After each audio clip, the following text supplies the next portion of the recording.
Hello everyone, welcome to Uranium Guruji. आज हम लोग यहाँ पर 11 मार्च से बनने वाले करंट अफेयर को डिस्कस करने वाले हैं। और जिसको पीडीएफ चाहिए वो टेलीग्राम चैनल ज्वाइन कर सकता है या फिर व्हाट्सएप ग्रुप उसको भी ज्वाइन कर सकता है। वहाँ भी पीडीएफ में डेली डालता हूँ। चलिए स्टार्ट करते हैं आज का सेशन।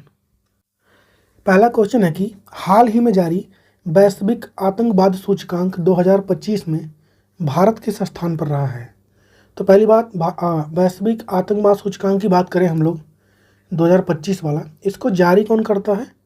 इसको जारी करता है institute of economic and peace यानी IEP। ये इसको पब्लिश करता है यानी जारी करता है। पहले पोजीशन पे कौन रहा है, सेकंड पे कौन रहा है, थर्ड पे कौन रहा है और फोर्थ पे कौन रहा है और भारत किस स्थान पर रहा है, ये सारा देखेंगे। पहले स्थान पर रहा है, देश का नाम है बुर्किना फासो।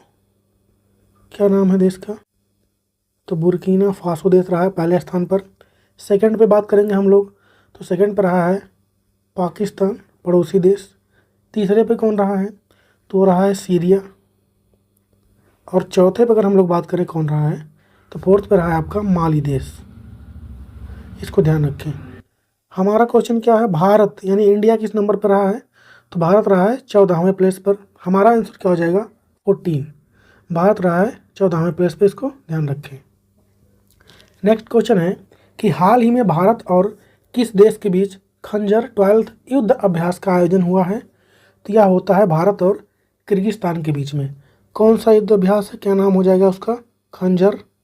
और किस नंबर का हो रहा है? खंजर 12 नंबर का हो रहा है ये। इसका मतलब एडिशन कौन सा हो जाएगा? 12 हो जाएगा। भारत की तरफ से भाग किसने लिया है? तो पैरासूट रेजिमेंट ने इसको लीड किया है। पैरासूट रेजिमेंट जो भारत का है इसको लीड किया है, इसको ध्यान रखना है आपको। किसके बीच में होता है? भारत और किर्गिस्तान के बीच में होता है। कुछ और इम्पॉर्टेंट युद्ध अभ्यास देख लेते हैं, जैसे नोमैडिक एलिफेंट है, ये किसके साथ होता है? तो ये तो भारत और मंगोलिया के बीच में होता है। भारत और मंगोलिया के बीच में होता है, ध्यान रखें इसको। उसके बाद है डस्टलिक, ये किसके साथ होता है? तो उज्बेकिस्तान के साथ। भारत और उज्बेकिस्तान के बीच में। काजिंद की बात करेंगे हम लोग, तो भारत और कजाकिस्तान के बीच में होता है। भारत और कजाकिस्तान के बीच में। वहीं पर इक्वेरियन की बात करें तो ये भारत और मालदीव के बीच में। तो ये कुछ इंपॉर्टेंट युद्ध अभ्यास और हैं, किसके साथ होता है, मतलब भारत किसके साथ करता है, इसको भी ध्यान रखें। हमारा आंसर क्या हो जाएगा? खंजर किसके साथ हुआ है? किर्गिस्तान के साथ। नेक्स्ट क्वेश्चन है कि हाल ही में मध्य प्रदेश का माधव टाइगर रिजर्व भारत का किस नंबर का टाइगर रिजर्व अभी हाल ही में बनने की घोषणा इसको हुई है? तो घोषणा किसने किया है इसका? तो पर्यावरण मंत्री हैं। पर्यावरण मंत्री कौन है? तो वो है भूपेंद्र यादव। इन्होंने घोषणा किया है इसका कि जो माधव और टाइगर रिजर्व है, माधव टाइगर रिजर्व जो है ये भारत का 58 नंबर का बनेगा। ये भी टाइगर रिजर्व कहाँ पर स्थित है ये? तो ये स्थित है आपका मध्य प्रदेश में। ये भारत का बनेगा 58 नंबर का। अगर मध्य प्रदेश में पूछा जाए तो ये मध्य प्रदेश का 9वां टाइगर रिजर्व बनने वाला है, इसको ध्यान रखें। हमारा आंसर क्या हो जाएगा? तो हमारा आंसर हो जाएगा 58। अच्छा, इसके पहले वाला अगर पूछ ले कि 57 नंबर का जो था उसका नाम क्या था, तो उसका नाम था Ratapani tiger reserve. Ratapani tiger reserve नाम था उसका। वो भी कहाँ पर था? तो मध्य प्रदेश में ही। 56 नंबर का अगर पूछ ले तो गुरु घासीदास हो जाएगा आपका। ये कहाँ पर स्थित है? तो छत्तीसगढ़ में स्थित है, इसको ध्यान रखें आप लोग। लेटेस्ट कौन बन गया है? तो माधव टाइगर रिजर्व बना है 58 नंबर का, मध्य प्रदेश का।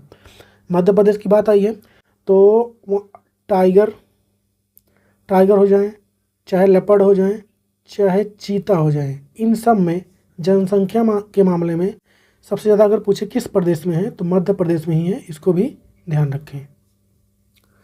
नेक्स्ट क्वेश्चन है कि हाल ही में BM-04, BM का मतलब क्या हो जाएगा? Ballistic missile.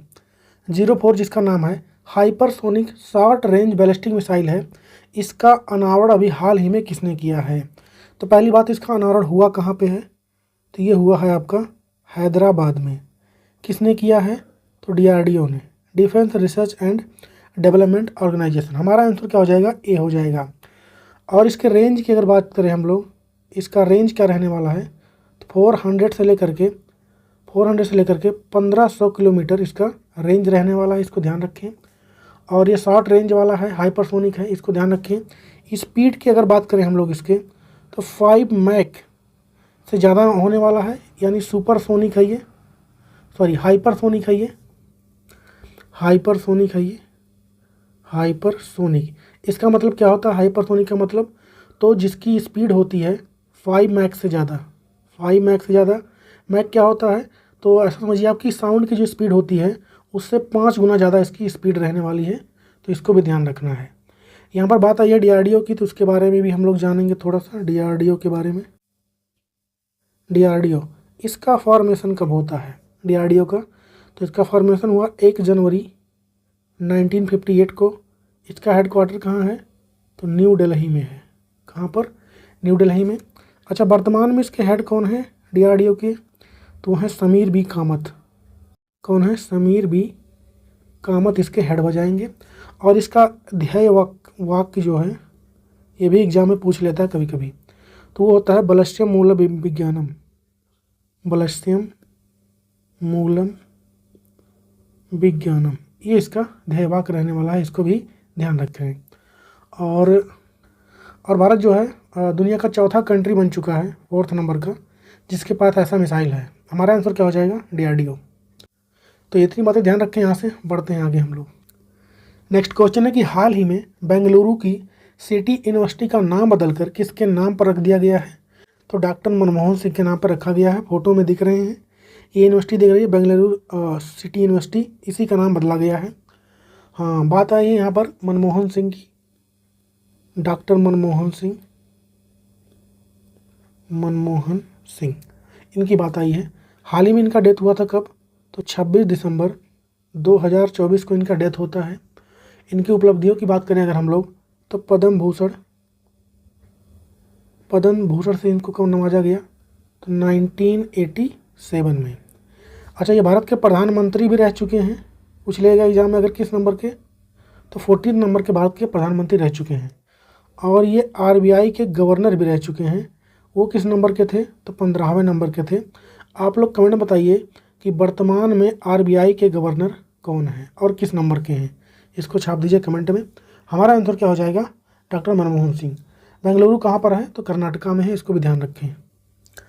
नेक्स्ट क्वेश्चन है कि हाल ही में चपचार कूट त्यौहार यानी महोत्सव या उत्सव कह लें, कहाँ पर मनाया गया है?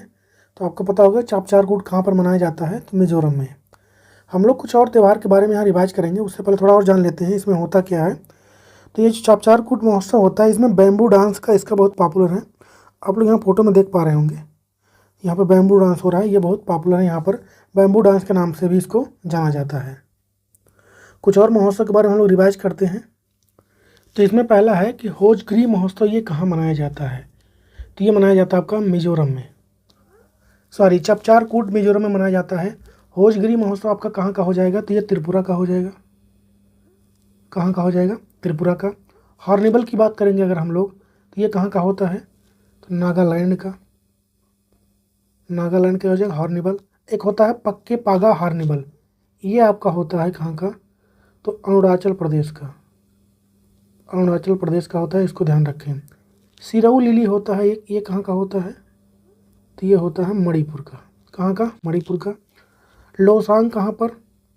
तो ये आपका होता है सिक्किम का। और अंडूरी हरेला की बात करेंगे तो ये होता है उत्तराखंड का, उत्तराखंड का। ओणम की बात करें, अटुकल पोंगल की बात करें, मकर बिलक्कू, ये सारे कहाँ के हैं? तो ये हैं केरल के। तो ये कुछ और इम्पॉर्टेंट महोत्सव और उत्सव थे, इसको ध्यान रखें। हम लोग बढ़ते हैं आगे। नेक्स्ट है, हाल ही में आई साइड रिपोर्ट के अनुसार डिजिटल उपयोगकर्ता खर्च पर भारत किस स्थान पर रहा है? इसको क्वेश्चन में थोड़ा ट्विस्ट है, तो इसमें भारत रहा 28 प्लेस पे।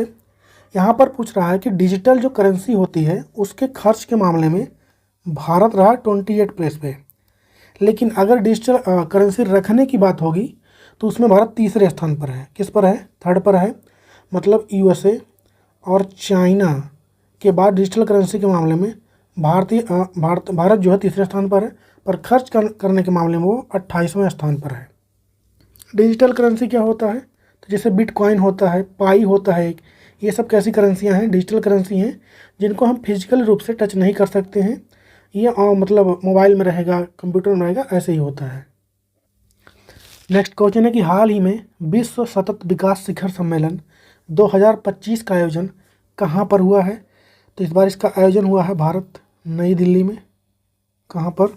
आंसर हो जाएगा हमारा ये, नई दिल्ली में इसका आयोजन होता है। किस नंबर का था इस बार?